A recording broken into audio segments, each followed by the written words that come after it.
Media Hunter, it's Zenith. How's it going, buddy? Hi, Zenith. You know how it is. Raiding Siege of Orgrimmar and looking for super rare loot. What about you? Haven't heard from you since the Delhi Safari review. Yeah, man. My machining classes have kept me super busy lately.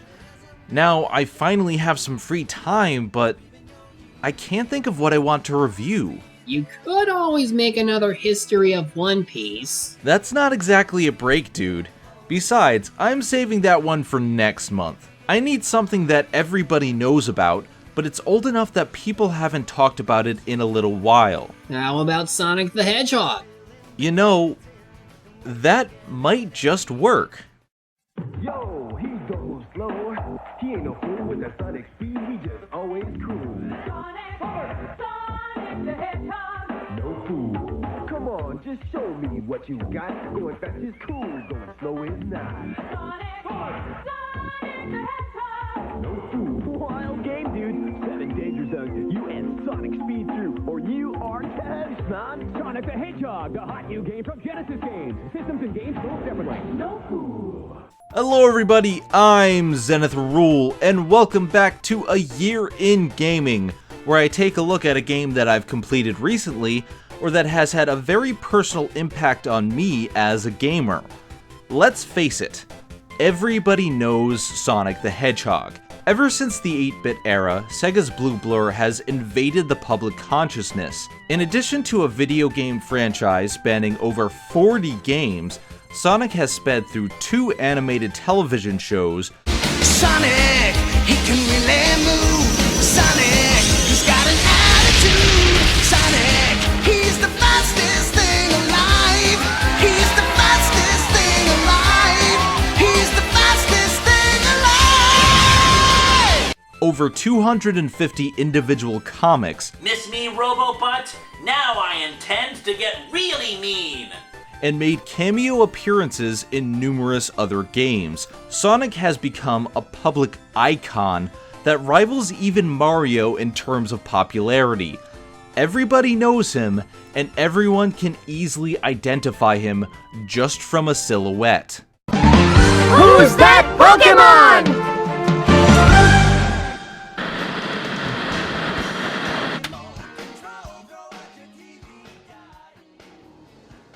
Really, Zenith? A Sonic Boom reference. You made a Sonic Boom reference right here at the beginning of the review, just after you made a huge mistake. Mistake? What are you talking about, dude? There weren't just 2 Sonic TV series. There were 5, and one of them is Sonic Boom.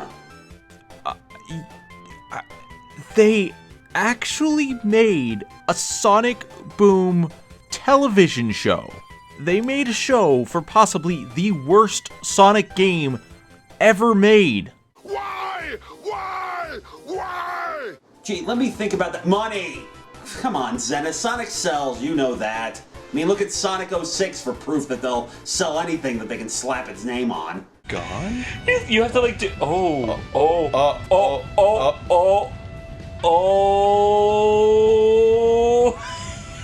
Okay. Aaron, don't leave. Aaron, don't.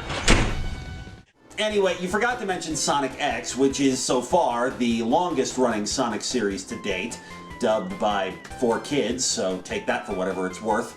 Sonic, he's on the run. Sonic, he's number 1. Sonic, he's coming next, so watch out for Sonic. Gotta go fast.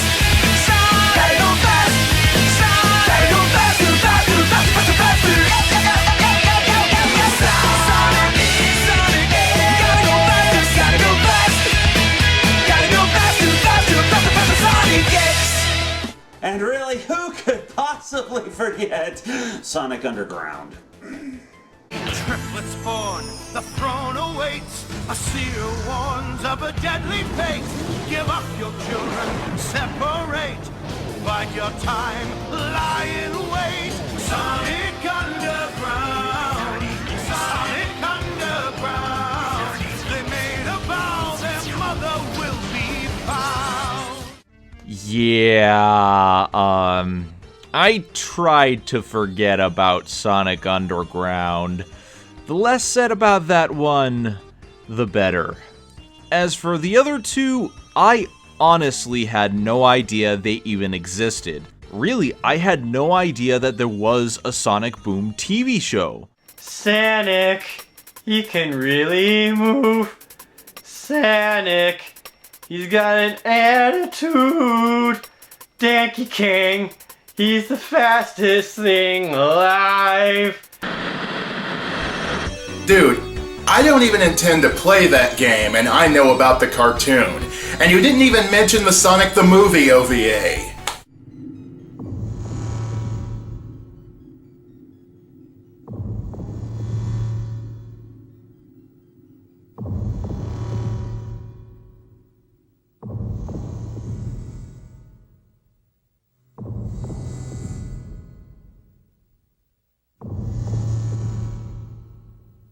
Finally, the only thing left to be done is to capture the essential life data from your counterpart. Then you will be complete, my hyper-metal Sonic. When you awaken, kill him.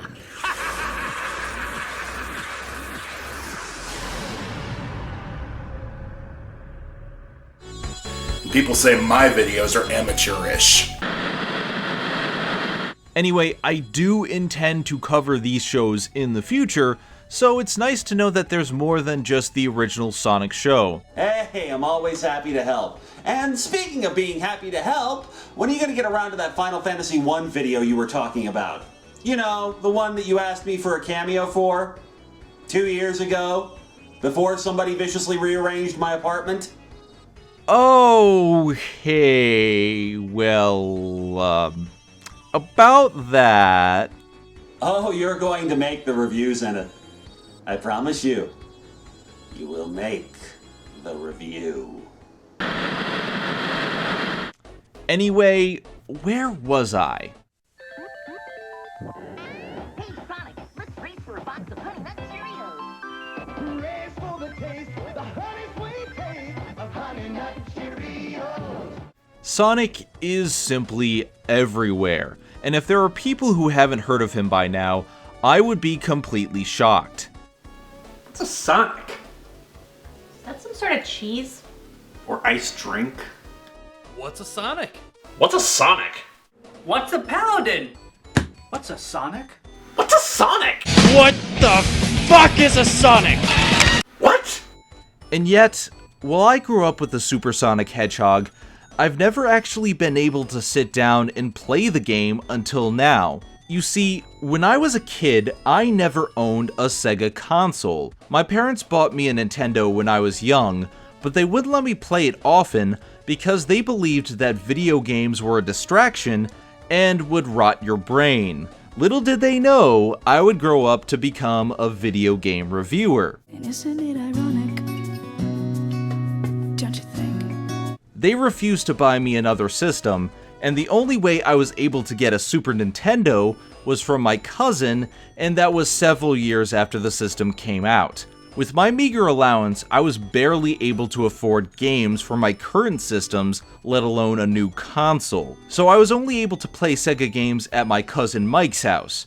Now, my cousin had all of the popular Sega games at his place: Aladdin, The Lion King, Batman and Robin, and yes, even Sonic the Hedgehog. The problem was that my cousin lived all the way over in East Greenwich, which is a half-hour drive from where I live. I couldn't walk the distance, and my parents only drove me over there twice a year for Thanksgiving and Christmas. And, of course, our parents wanted us to socialize with the family during the holiday instead of playing video games.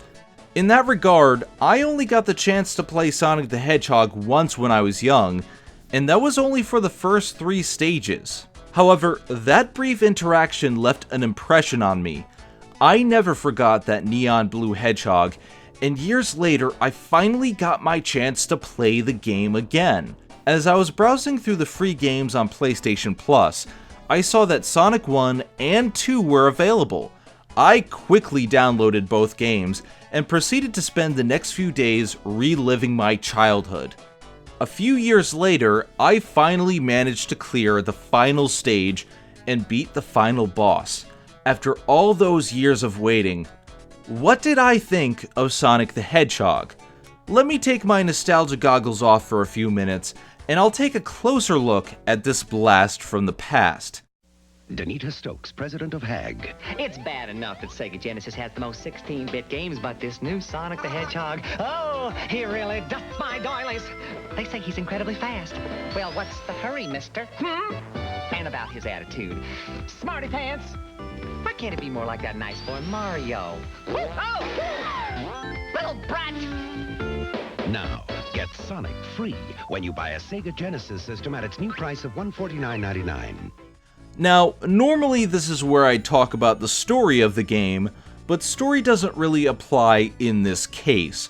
Sonic the Hedgehog is as old school as they come, meaning it wastes little to no time with actual plot. Well, technically there is a backstory behind the game, but it's not actually stated in the game itself. Back then, you actually had to look through the manual of the game to find out the plot. And boy, this backstory is actually very interesting. In an attempt to steal the 6 Chaos Emeralds and harness their power, the evil Dr. Ivo Robotnik has trapped the animal inhabitants of South Island in cybernetic shells and metal capsule prisons. It's up to Sonic the Hedgehog to free all the animals and stop Robotnik before he takes over the world. Of course. That's basically all the plot we get for Sonic the Hedgehog, but it works extremely well for the structure of the game.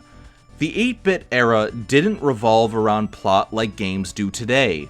All you really needed back then was a basic premise, and you could play through the game without any problems. What really works about the premise of Sonic, though, is that they put so much emphasis on the villain. Dr. Robotnik is shown and teased from the very beginning of the game, and the fact that you fight him at the end of each stage reinforces the threat that he poses. Before this day is done, you and the Power Rings will be right in the palm of my hand. The plot is effective because it allows you to experience the story for yourself. It is a very simple case of show, don't tell. Granted, this approach won't always work in modern games, but here it works extremely well. Because you are put in the shoes of Sonic, you grow attached to his character and his struggle to save the world from Robotnik. Speaking of characters, there really aren't too many in the first game. Aside from the enemies of the game, the only 2 characters you need to worry about are Sonic and Robotnik. This structure further highlights the struggle between the 2 characters. By limiting the number of characters, not only do you save on processing power, but you also focus the story more and make the struggle much more personal. In terms of character, Sonic is basically a blank slate in the first game. Sure, there are some hints of his trademark attitude, but for the most part, Sonic is designed to look cool and have players put themselves in the shoes of the character. Now, this isn't really anything new for old school gaming, but I think what really works about Sonic is that they managed to sell us on the design of the character alone and let us imagine how he would act in these situations. I mean, even Mario started out with a specific personality, but Sonic was just a hedgehog that ran fast. The fact that they were able to pull off such a successful character is essentially because the design was so good. As for Robotnik, he's your typical mad scientist evil villain. Much like Dr. Wily in Mega Man, he just wants to take over the world with mad science. Of course! Don't you know anything about science? However, I think what sets Robotnik apart is his character design and the design of his boss machines. First of all, while he does have a lot of the typical cliches, like the mad scientist mustache and the glasses, his body structure is so completely different from anything else at the time. There's a very specific reason why he was called Eggman in Japan. This guy is shaped like a living egg, with a circular body and a minuscule head. Robotnik just draws your attention more than many of the other characters of the time. His presence just oozes mad science with every fiber of his being. Nonsense! I'm just angry. I'm an angry scientist. Not mad? No! Angry! Do you understand? I'm angry! Now, I'm going to show you just how angry I am! You know, I wonder if part of the reason he's trying to take over the world is because people made fun of the way he looked. In addition to his looks, Robotnik is in a league of his own when it comes to boss machines. Sure, Dr. Wily created a bunch of deadly robots, but some of them turn out to be major duds. I mean, can you really take Bubbleman seriously? Robotnik, on the other hand, has a horde of deadly machines that are all different and are all operated by him. He doesn't make his machines do the dirty work for him. He operates his own machinery and does his best to kill Sonic in creative ways. And dear God, I love the design of these machines. You have your classics like the giant wrecking ball, I came in like a wrecking ball, the flamethrower, Bet kids love this one. and the giant goddamn spike, but then there's really creative ones like the giant piston machine in the final stage. There's even one boss fight in the Labyrinth Zone where Robotnik uses the hazards in the zone itself to kill you, including a rising column of water that is ready to drown you if you hesitate for even a second. jump magic, jump magic, jump. Now that is how a mad scientist should operate. Every single fight with Robotnik is memorable and makes getting through each stage worth it to see how he's going to try to kill you this time. Oh, I'm almost sorry that it's over. If nothing else, you have been a most worthy adversary. But in every game, there are winners and there are losers. In terms of gameplay, Sonic still holds up today, but there are some mechanics that haven't really aged well. Now, all of the core gameplay functions work smoothly. Jumping is precise and controlled, unlike some 8-bit games where I find the jumping too floaty to accurately control. The speed of the character is never a problem in this game. I always felt that I was in control of the character, and that deaths were my fault and not a problem with the gameplay. Like I said, the core gameplay of running, jumping, and going fast all work, and that means it's extremely enjoyable to play, even after all these years. With all of that said, there are two things about the original Sonic that hold it back from greatness in my opinion. First of all, there are no save points here. Sonic the Hedgehog was made in a time where saving wasn't very common. You were expected to complete the game in one sitting or not complete it at all. That doesn't really hold up in today's gaming landscape. I don't always have time to go through Sonic in one gameplay session, and even then, it's extremely frustrating to be sent back to the very beginning of the game if you get a game over. There are ways to earn extra lives, but even then, it takes a while to build up the skill to get through each stage without dying, especially later on in the game when you can die from drowning in the Labyrinth Zone.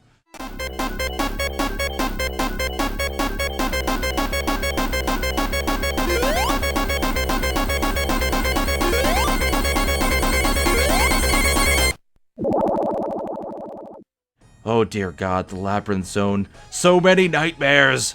The good news is that this was fixed in later versions of Sonic. If you buy the game on PlayStation Network, it allows you to pause the game at any time and save your progress.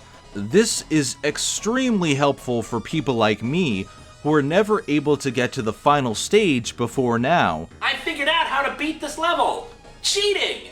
I'm sorry to say, but I do not have the skill to complete Sonic without save states, but I really don't regret doing so. Save states made the game so much more accessible for me, and just made it that much more fun.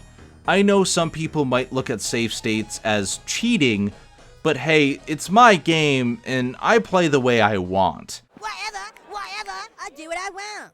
If I wanted a super challenge, I'd play Demon's Souls. And trust me, I have. It kicked my ass. Speaking of challenge, save states also help you when going for the good ending of the game. If you collect 50 rings by the end of each act, you can jump into a warp ring, which transports you to the special stage. This is essentially a game of pinball where you navigate Sonic through bumpers in order to find a Chaos Emerald in the center of a maze. The stages continually rotate, so all you really have to do is keep pressing the jump button until you reach the center of the stage, and hit the glowing crystals until they disappear, allowing you to nab that Chaos Emerald. These stages aren't too difficult, but save states certainly help, especially when you try out these stages for the first time and aren't used to the rotating camera. It at least gives you the chance to retry these stages instead of having to restart the entire game. Now, if you do manage to obtain all Chaos Emeralds, all you really get is a slightly different ending showing Dr. Robotnik defeated. I can see why Sonic fans at the time would want to see the full ending, but the story doesn't really matter much in the first game, so I really don't see a point in getting all the emeralds unless you're a completionist like me. Still, the special stages are fun, and their inclusion helps set the stage for future Sonic games. I'll talk about these special stages a little bit more when we get to Sonic the Hedgehog 2. The only other noticeable flaw in Sonic the Hedgehog is that deaths can be very cheap at times. If you don't know the maps very well, you can very easily run into an insta-death pitfall without a moment's notice. There are some parts of the Labyrinth Zone that can be very cheap as well, because the air bubbles are spread a bit too far apart in some areas. With that said, the level design is brilliant most of the time, and the frustration is greatly alleviated due to the presence of save states. Still, I've never really liked the idea of insta-death pitfalls, and they are something to take into consideration if you refuse to use save states. In terms of graphics, the original doesn't hold up quite as well as it used to, but there are plenty of remakes that improve the graphical quality immensely. Still, what works about Sonic is the simplicity of the design. Everything is stylized in such a way that even the original Genesis version still looks great today. What really helps is that the background images and most of the foreground are static, allowing the artists to create beautiful imagery they didn't have to move around all that much. If you look closely, the only things that move are the camera and Sonic for the most part. This greatly saved on memory space and allowed the amazing graphics of the Sega to truly shine. It really is a shame that Sega didn't do quite as well as the Nintendo, because man, these graphics are vastly superior. The Sega Genesis has blast processing. Super Nintendo doesn't. So what's blast processing do?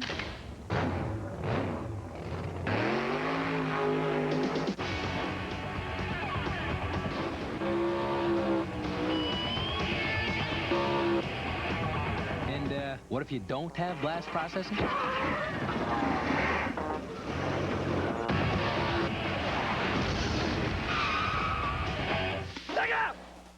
So anyway guys, that's Sonic the Hedgehog. Dude, you know I'm still on the phone, right? You never actually hung up. It appears that is the case. Yeah. You could have invited me for a crossover this entire time, but instead you had me listen to your review for the last 15 minutes. Loki isn't going to be happy about this. Do you even realize how much he loves Sonic? Dude, Loki can't even play the game. He doesn't have opposable thumbs. Trust me, you do not want to know what he just said. Look, I'm really sorry about that, man. I didn't mean to offend anyone. You know, there's still time left in the review.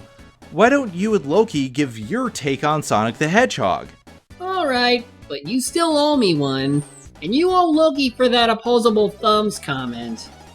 Anyway, Sonic the Hedgehog. What a fun game that was. It was the first Sega Genesis game I remember playing, and I didn't even own a Genesis at the time. It was sort of a different experience from Mario, as this game was a bit more elaborate when it came to level design. You could play through a level multiple times, and depending on your skill, it can really add to the game's replayability. At first, I could never get to the end on my own as a kid, but as I got older, I was able to naturally progress like I do now. And looking at it again, it does have a relatively decent difficulty curve.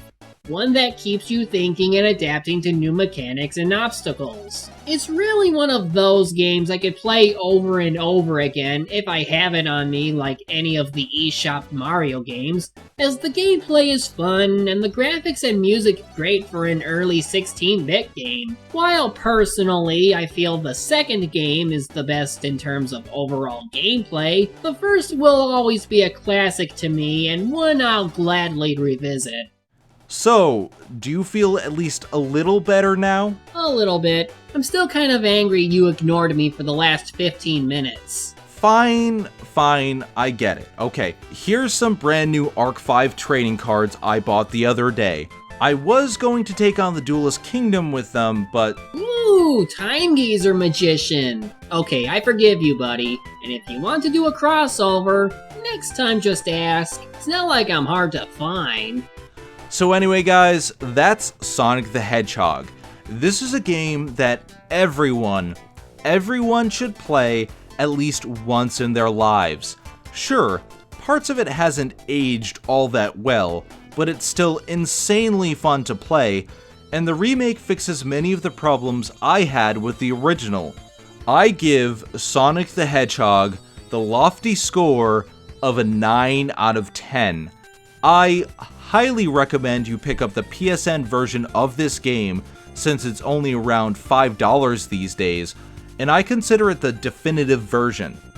Even still, Sonic the Hedgehog is available on a wide variety of other platforms and won't really cost you much for any version aside from the original. I'm Zenith Rule, and I will see you guys next time on A Year in Gaming.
What's a Sonic?